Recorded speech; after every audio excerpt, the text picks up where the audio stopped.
Recently had the chance to go on a 25 plus mile ride through the streets of Charlotte, and here were my thoughts. I split this up between 2 days recently when I was down there for CMU, which was a great event. Started out on the rail trail, which for the most part goes from Uptown Charlotte and about 5 miles south. There's plans to expand it, but it's a multi use trail flanked with light rail transit, and Charlotte has just done a fantastic job building apartments, retail, shops, restaurants, everything you can think of. It's a very vibrant environment. They have breweries that are just overflowing with people. It's turned into one of the best destinations in the entire South. And some would argue that it's a much better environment than Uptown itself. Unfortunately, there is a huge barrier between the South and Uptown with the rail trail because of I-277. There are plans for a multimodal bridge. I don't think they go far enough. Really, this section of 277 can be removed and should be removed. I've explored that a little bit. You can definitely check that out on the website. There are a few times that Charlotte doesn't have any great parks, and I disagree with that. I think Freedom Park is a great park. The challenge there is it is pretty hard to get to without a car. There's not a lot of density around. It's mostly single family estates. The classic bungalows, classic one-story brick houses that were there are now McMansions. But despite that, it is a great park. It's just very hard to get to by bike. I had to fight through some neighborhood streets that weren't the best. There are some decent routes that I was notified of after the fact.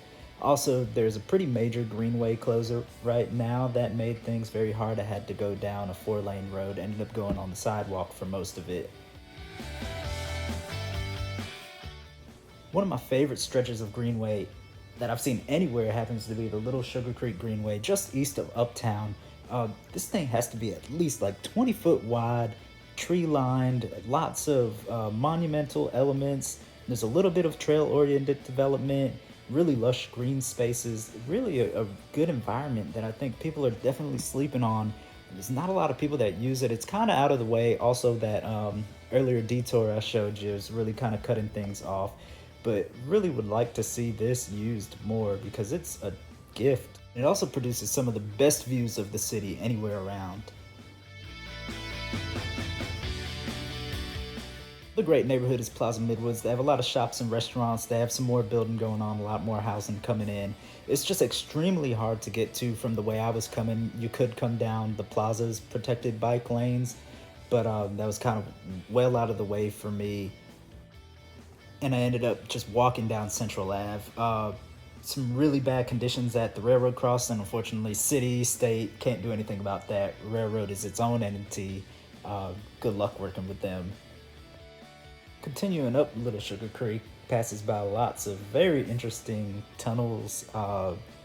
My guess is that these weren't built with the Greenway in mind at first, and they just used part of the culvert as the bridge.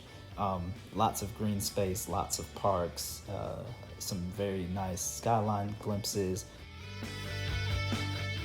From there, I snaked my way through the neighborhood streets of one of my favorite neighborhoods, not just in the city, but anywhere, which happens to be NoDa.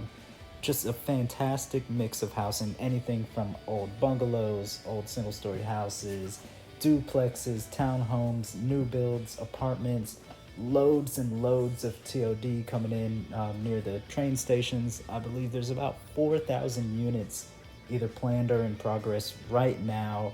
Tons of green space, tons of parks, people playing in the parks, families walking. Also, you have great neighborhood retail in the little center near 36th Street.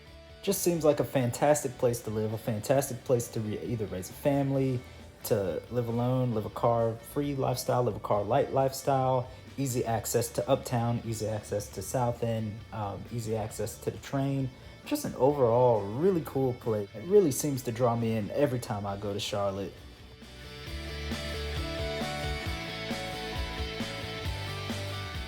We're heading back uptown. I made a quick little pit stop down Matheson Avenue. Wouldn't recommend it. Great view, but the wires are really in the way, and it's a really terrible sidewalk. Definitely needs some improvements that way. Then headed back down Little Sugar Creek a little bit to see just tons, hundreds and hundreds of units going in up by Optimus Hall, tons of options for food in there. And from there, saw some pretty cool on-street infrastructure, some good posters there. Also saw the first instance of actual bike boulevard striping. Usually things we consider a bike boulevard is just sharrows. Also some pretty funky intersections set up here with bike signals and even bike detection, which is a big deal. You don't have to step off and press the beg button. While there's some gaps and oddities, there's a pretty good network of protected and unprotected infrastructure in Uptown itself. You do have the rail trail along the rail line through north and south, and then east and west you have a protected corridor along 6th Street and some unprotected lanes around 4th Street and also Brooklyn Village Ave. There's also some pretty good protected intersection elements, but the gaps around the convention center and then the barrier of I-277 and I-77 can make it hard to get around. West of Uptown, there's the neighborhoods of Seversville, Smallwood, and Biddleville. They have a lot of historic housing, and they have this historic trolley line trail that was very fun to explore. They have some pretty cool parks out there. They're also seeing a lot of development and displacement pressure, but hopefully through Missing Middle and added density, that can be held to a minimum.